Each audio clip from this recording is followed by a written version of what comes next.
পদ্মার তীর রক্ষা বাঁধ মেরামতে শরীয়তপুরের জাজিরায় ফেলা হচ্ছে জিও ব্যাগ। ঝুঁকিপূর্ণ অংশ পরিদর্শনে 2 উপদেষ্টা।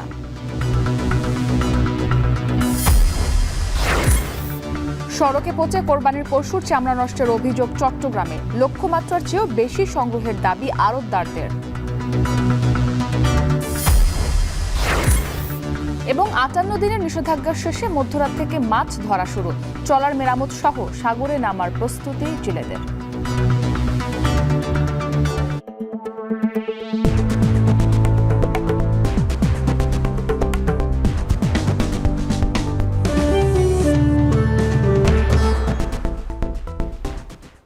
স্বাগত এখন জনপদে। পুরো আয়োজন জুড়ে সাথে আছি আমি ইসরাত মুক্তি।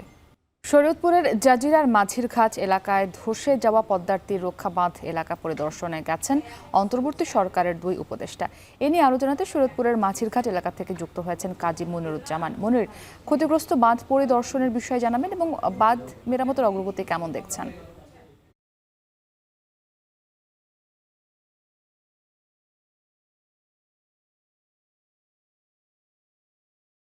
ঠিক সকাল 10টায় কিন্তু উপদেষ্টারা নদীপথে প্রথমে সড়ক পথে ঢাকা থেকে শরীয়তপুরের যে পদ্মা সেতুর সার্ভিস এরিয়া আসেন এবং তারপর পরেই কিন্তু তারা সেখানে সকালের নাস্তা সেরেই কিন্তু নদীপথে পদ্মা সেতুর 42 নম্বর পিয়ার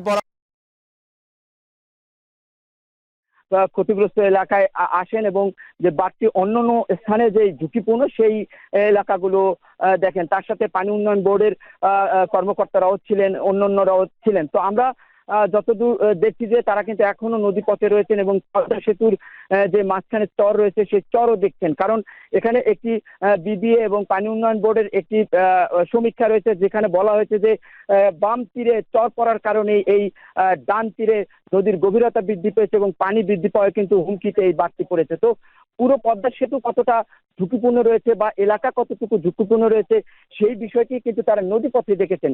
তারা কিন্তু তীরে নামেননি এবং এই গণমাধ্যমের সামনেও কিছু কথা বলেননি বা স্থানীয়দের সাথেও কথা বলেননি। এখনো তারা নদীতে রয়েছেন এবং তারা ঘুরে ঘুরে দেখছেন। এরপর সার্ভিস এরিয়া 2তে তারা আবার যাবেন এবং সেখানে কিছুক্ষণ অপেক্ষার পরে শরীয়তপুরের যে সড়ক নির্মাণ চলছে বিভিন্ন ঘুরে ঘুরে দেখছেন। এরপর সার্ভিস এরিয়া 2তে তারা আবার যাবেন এবং সেখানে কিছুক্ষণ অপেক্ষার পরে শরীয়তপুরের যে সড়ক নির্মাণ চলছে বিভিন্ন সেই সড়কগুলো পরিদর্শন করবেন এবং গোপালগঞ্জেরও যে সকল সড়ক উন্নয়ন কাজ রয়েছে সেগুলোর অগ্রগতি তারা ঘুরে ঘুরে দেখবেন, এমনটা কিন্তু আমরা তাদের সূত্রে জানতে পেরেছি। এরপরে আবারও সেই সার্ভিস এরিয়া তারা রাত্রি যাপন করবেন। আগামীকাল সকালে ফরিদপুর বরিশাল যে 6 লেনের মহাসড়ক উন্নয়নের কাজ চলছে তার অগ্রগতি দেখে তারা এই 2 দিনের সফর শেষ করবেন, এমনটা কিন্তু উপদেষ্টা পরিষদের থেকে আমরা জানতে পেরেছি। তো 3 জন উপদেষ্টা আসার কথা ছিল, কিন্তু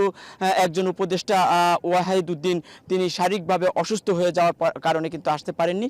2 জন উপদেষ্টা এই 2 দিন সফর শেষে ঢাকা ফিরে যাবেন। তো এর ফলে কিন্তু স্থানীয়দের মাঝে আশার সঞ্চার হয়েছে। তারা বলছেন যে আসলে এর ফলে এখন এই বাঁধটি যে ঝুঁকিপূর্ণ রয়েছে অবশ্যই এই বাঁধটি কর্তৃপক্ষ গুরুত্ব দিয়ে এটিকে স্থায়ীকরণ এবং মজবুতিকরণের কাজ করবেন। এর ফলে এখানকার যেই 13টি বসত বাড়ি এবং 2টি ব্যবসা প্রতিষ্ঠান চলে গেছে তাদের মাঝেও কিন্তু আবারও আশার সঞ্চার দেখা গেছে। তো এই ছিল আমার কাছে এই বাঁধ এলাকার ক্ষতিগ্রস্ত বাঁধ এলাকার উপদেষ্টাদের পরিষদ নিয়ে ভিজিট নিয়ে আমার কাছে সর্বশেষ। শরীয়তপুর থেকে যুক্ত ছিলেন কাজী মনিরুজ্জামান। সড়কে অলিগলিতে পচে এবার কোরবানির পশুর চামড়া নষ্টের অভিযোগ রয়েছে চট্টগ্রামে। যদিও লক্ষ্যমাত্রার চেয়ে এবার বেশি সংগ্রহের দাবি আড়তদার সমিতির।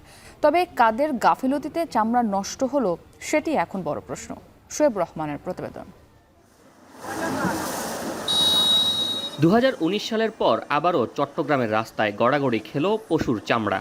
ভালো দাম না পাওয়ায় এবার কোরবানির চামড়া কেউ ফেলেছেন নদীতে, কেউ আবার মাটিতে পুঁতে ফেলেছেন।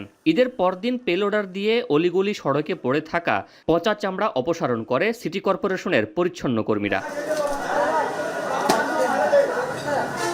এমন চিত্রের বিপরীতে চামড়া ব্যবসায়ীদের দাবি এবছর লক্ষ্যমাত্রার চেয়েও বেশি চামড়া সংগ্রহ করেছেন তারা। বলছেন 3,60,000 পিস চামড়া সংগ্রহের লক্ষ্যমাত্রার বিপরীতে সংগ্রহ হয়েছে 4,07,000 পিস। এর মধ্যে মহানগর এবং উপজেলা মিলিয়ে গরুর চামড়া সংগ্রহ হয়েছে 3,44,750 পিস, মহিষের চামড়া 10,500 পিস এবং ছাগলের 51,600 পিস চামড়া সংগ্রহ করা হয়েছে। রাতে 3টার সময় নষ্ট হওয়া চামড়াগুলো কিছু উপজেলার থেকে চামড়াগুলি কিনে নিয়ে এসে রাস্তার মধ্যে ফেলে দিয়ে সরকারেরও ভাবমূর্তি নষ্ট করতেছে, আমাদের ব্যবসায়ীদেরও ভাবমূর্তি নষ্ট করতেছে। আসলে সব মিলিয়ে যদি আপনি দেখা যায় এটা 0% মতো চামড়া নষ্ট হয়েছে। এদিকে মৌসুমি ব্যবসায়ীদের দাবি, সরকার নির্ধারিত দামে চামড়া কেনেনি আড়তদাররা। আর আড়তদাররা বলছেন, শুরুতে বেশি দামে কেনা হয়েছে, তবে শেষের দিকে নিম্নমানের চামড়া চলে আসায় কিছুটা কমেছে দাম। বাতের খরচ এটা নামিয়ে আসবে, লেবার খরচ এগুলো বাদ দিয়ে যে রেটটা পড়ে, মানে এই রেট অনুযায়ী যদি আমাদের পুরো মালগুলো নিয়ে গেলে আমরা ওরা বলতেছে আমাদের চামড়াগুলো 250 টাকা 200 টাকা দাম দিতেছে, 250 টাকা 200 টাকা দাম, আগে তো 500 টাকা 600 টাকা দাম দিত, কিন্তু যে গুণগত মান নষ্ট হয়ে গেছে। কিছু কিছু চামড়া মহানগরে, আমাদের মহানগরে 1,80,000 মতো চামড়া সংরক্ষণ করা হয়েছে, আমরা এখন হিসাব করছি, কিন্তু 200 চামড়াও তো নষ্ট হইতে পারে। এদিকে সরকার এবার চামড়ার ন্যায্য দাম নিশ্চিতে এবং জাতীয় এ সম্পদ রক্ষায় মাদ্রাসা পর্যায়ে বিনামূল্যে লবণ সরবরাহ করেছে। পরামর্শ ছিল মাদ্রাসাগুলোতেই যেন চামড়া লবণজাত করা হয়। মাদ্রাসায় কিছু চামড়া লবণ দিয়ে দিত, বুঝলে এত খুব সমস্যা হতো না। তারা লবণ পাইছে ফ্রিতে, চামড়াও পাইছে ফ্রিতে। অন্য অন্য মাদ্রাসা দেখতে আছে যে তারা লবণ পাওয়ার পরে লবণও বিক্রি করে ফেলছে, এখানে চামড়াও বিক্রি করে ফেলছে। চামড়া এগুলো আনিয়ে আমাদেরকে একটা সমস্যা ফেলে দিচ্ছে। শোয়েব রহমান, এখন চট্টগ্রাম। এবারে এখন ফেরা প্রসঙ্গ।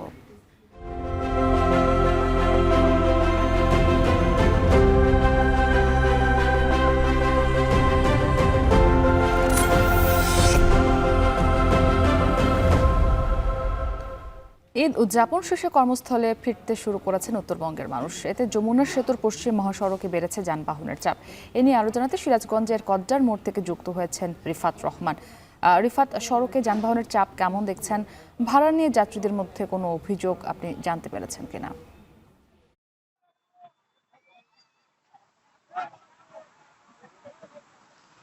প্রিয়জনের সাথে ঈদ উদযাপন শেষে আজও কিন্তু প্রচুর সংখ্যক মানুষ ঢাকায় কর্মস্থলের দিকে ফিরছে, যে কারণে এই যে যমুনা সেতুর সংযোগ মহাসড়ক রয়েছে, এই সংযোগ মহাসড়কের কদ্দার মোড়, হাটিকুমরুল মোড়, চান্দাইকোনা মোড় সহ বিভিন্ন মোড়ে কিন্তু যাত্রীদের উপচে পড়া ভিড় রয়েছে। আমরা ভোর থেকে এই মহাসড়কে রয়েছে, ভোর থেকে যাত্রীদের চাপ কিছুটা কম থাকলেও বেলা বাড়ার সাথে সাথে এই মোড়গুলোতে যাত্রীদের চাপ কিন্তু বাড়ছে। পাশাপাশি তারা যেটি আসলে অভিযোগ করছেন যে ঢাকায় যাওয়ার যে ভাড়া, সেই ভাড়া তাদের কাছ থেকে অনেক বেশি আদায় করা হচ্ছে, অনেক ক্ষেত্রে দ্বিগুণ ভাড়াও কিন্তু আদায় করার অভিযোগ আমাদের কাছে যাত্রীরা করেছেন। পাশাপাশি সিরাজগঞ্জ থেকে ময়মনসিংহের দিকে যারা যাচ্ছেন সে জায়গায়ও কিন্তু বাসের একটি সংকট কথা তারা বলছেন। তারা যেটি বলছেন যে আসন সংকটের কারণে তাদের কাছে দ্বিগুণ ভাড়া আদায় করা হচ্ছে, যেখানে 250 থেকে 300 টাকা স্বাভাবিক সময় ভাড়া দিয়ে তারা যেতে পারেন, এখন কিন্তু 550 থেকে 600 টাকার নিচে তারা কিন্তু যেতে পারছে না। যে কারণে এই যে তীব্র গরমের মধ্যেই কিন্তু এই কদ্দার মোড় এলাকায় তারা বাসের জন্য অপেক্ষা করছে। দীর্ঘ সময় পরিবার নিয়ে তারা অপেক্ষার কারণে কিন্তু একটি ভোগান্তি তারা পোহাচ্ছেন বলে আমাদের কাছে অভিযোগ করছেন। পাশাপাশি আমি সিরাজগঞ্জের যেগুলো বাস কাউন্টার গুলো রয়েছে সিরাজগঞ্জ থেকে ঢাকায় চলাচল করে, যেমন এসআই, সেবা লাইন, সেই কাউন্টার গুলোতে কথা বলেছি। তারা যেটি বলছেন যে তাদের 15 তারিখ পর্যন্ত কিন্তু অগ্রিম টিকিট তারা বিক্রি করে রেখেছেন, যে সেক্ষেত্রে আসলে এই বাসগুলোতেও কিন্তু এই যে যারা অগ্রিম টিকিট কাটেনি তারা কিন্তু যেতে পারছেন না। তারা যেটি বলছেন যে সরকার নির্ধারিত যে ভাড়া রয়েছে 420 টাকা, সেই 420 টাকায় কিন্তু তারা টিকিট বিক্রি করেছেন, সেক্ষেত্রে আসলে ভোগান্তি কিন্তু রয়েছে। তো এই ছিল আমার কাছে যমুনা সেতুর পশ্চিম মহাসড়ক থেকে সবশেষ। ঈদের লম্বা ছুটিতে পর্যটকের ভিড় বেড়েছে কুয়াকাটায়। বুকিং হয়ে গেছে হোটেল মোটেলের 95% রুম। এ নিয়ে আরও জানাতে কুয়াকাটা থেকে যুক্ত হয়েছেন জসিম পারভেজ। জসিম, ঈদের ছুটি তো প্রায় শেষের দিকে, পর্যটকদের সমাগম সেখানে কেমন দেখছেন এবং এবারের ঈদে সেখানে ব্যবসা বাণিজ্য কেমন জমে উঠেছে জানাবেন? মুক্তি, এবারের ঈদ আসলে মানুষের কাছে একটু স্বস্তির হলেও কিন্তু এখানকার যে পর্যটক যারাই এসেছেন সকলেই কিন্তু সপরিবার এসেছেন এবং প্রিয়জনদের নিয়েই এই পর্যটন নগরী এবং প্রাকৃতিক সৌন্দর্যের ভান্ডার সাগরকন্যা কুয়াকাটায় এসেছেন। আপনি এখন দেখতেই পাচ্ছেন আমার পিছনে কিন্তু অসংখ্য মানুষ এখন পূর্ণিমার জোয়ারের তাণ্ডবে সাগর ফুঁসে উঠেছে। উত্তাল ঢেউয়ের সঙ্গে অনেকেই যুদ্ধ করে স্নান করছেন এবং অনেকে এটিকে আতঙ্কেরও মনে করছেন। যারা আতঙ্কের মনে করছেন তারা অনেকেই কিন্তু এখন হোটেলে অবস্থান করছেন। এছাড়া যে অন্যান্য যারা সাহসী পর্যটক রয়েছেন তারা কিন্তু এই উত্তাল ঢেউয়ের সঙ্গে স্নান করে নিচ্ছেন, আনন্দ উল্লাসে মেতে উঠেছেন। এছাড়া এখানকার যে বন বনানী রয়েছে, কাউয়াচর, গঙ্গামতি, এখানকার ঝাউবন, নারিকেল বন, তাল বাগান সহ বিভিন্ন বন বনানীতে পর্যটকরা দম্পতি এবং যুগল পর্যটক এবং সপরিবারে সকলেই কিন্তু দলে দলে ঘুরে ফিরে বেড়াচ্ছেন। একই সঙ্গে এখানকার যে পর্যটন নগরীর যে সবচেয়ে ঐতিহ্যবাহী এবং পুরানো যে রাখাইন বৌদ্ধবিহার, মিস্ত্রিপাড়া বৌদ্ধবিহার, সেখানেও পর্যটকরা ঘুরছেন, দেখছেন এবং সেখানে তাঁত শিল্প দেখছেন এবং কেনাকাটায় ব্যস্ত সময় পার করছেন। এখানকার 2 শতাধিক হোটেল মোটেল রিসোর্ট রয়েছে। সে সকল হোটেল মোটেল রিসোর্টের প্রায় 95 থেকে 100% রুম বুকিং হয়ে গেছে ইতিমধ্যেই। আমি একটু আগেই খোঁজ নিয়েছি, তারা বলেছেন যে 100% রুম বুকিং হয়ে গেছে। এছাড়া পর্যটকদের সেবা নিশ্চিতে ট্যুরিস্ট পুলিশ এবং এখানকার যে ফায়ার সার্ভিস এবং সেনাবাহিনী সহ অন্যান্য পুলিশ সদস্যরাও তারা কিন্তু পর্যটকদের সেবা নিশ্চিত করছে এবং নিরাপত্তা নিশ্চিতে কাজ করছেন। এছাড়া যে অন্যান্য ব্যবসা বাণিজ্যিক প্রতিষ্ঠান রয়েছে সেখানেও বেচা বিক্রি বেড়েছে। এখানকার সকল প্রকারের ব্যবসায়ীদের সঙ্গে কথা বলেছে, তারা বলেছেন আজকের দিনে প্রায় 100 কোটি টাকা বাণিজ্য করবেন এমনটাই প্রত্যাশা আমাকে ব্যক্ত করেছেন। এই ছিল আমার কাছে সবশেষ। আজ মধ্যরাত থেকে শেষ হচ্ছে সমুদ্রে মাছ ধরার 58 দিনের নিষেধাজ্ঞা। এতে ব্যস্ততা বেড়েছে জেলে পল্লীগুলোতে। অনেকটা স্বস্তি ফিরেছে ভোলার জেলে পরিবারের মাঝে। ট্রলার মেরামত, জাল গোছানো, বরফ সংগ্রহ ও জ্বালানি মজুদের কাজে ব্যস্ত সময় পার করছেন জেলেরা। এদিকে মাছ ধরার সব প্রস্তুতি শেষ করেছেন বরগুনার জেলেরাও। সমুদ্র যাত্রার আগে অনেকেই জাল, দড়ি গোছানো ও রসদ সরবরাহের কাজে ব্যস্ত সময় পার করছেন। জেলেরা জানান, প্রণোদনাকালীন চাল বিতরণে বিলম্ব হওয়ায় নিষেধাজ্ঞাকালীন সময়ে অনেকটা মানবেতর দিন পার করতে হয়েছে তাদের।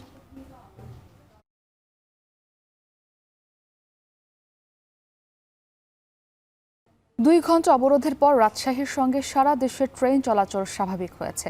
সকাল 9:45 থেকে শুরু হয় ট্রেন চলাচল। এর আগে সকাল 6:45 থেকে রাজশাহীর চারঘাট উপজেলার নন্দনগাছি স্টেশনে অবরোধ শুরু করেন স্থানীয়রা। তাদের দাবি, বিভিন্ন রুটে চলাচলকারী সিল্ক সিটি, সাগরদাড়ি, ঢালারচর সহ 4টি ট্রেনের স্টপেজ চান তারা।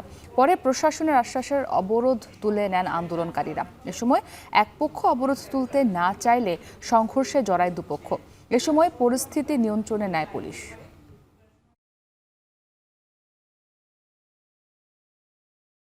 যশোরের শার্শায় লিটন হোসেন নামে এক যুবককে কুপিয়ে হত্যা করেছে দুর্বৃত্তরা।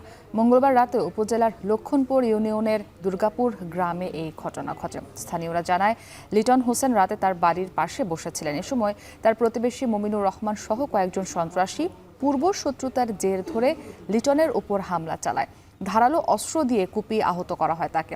পরে স্থানীয়রা লিটনকে উদ্ধার করে শার্শা উপজেলা স্বাস্থ্য কমপ্লেক্সে নিয়ে গেলে কর্তব্যরত চিকিৎসক তাকে মৃত ঘোষণা করেন। এ ঘটনায় জড়িতদের গ্রেপ্তারের অভিযান চলমান রয়েছে বলে জানায় পুলিশ।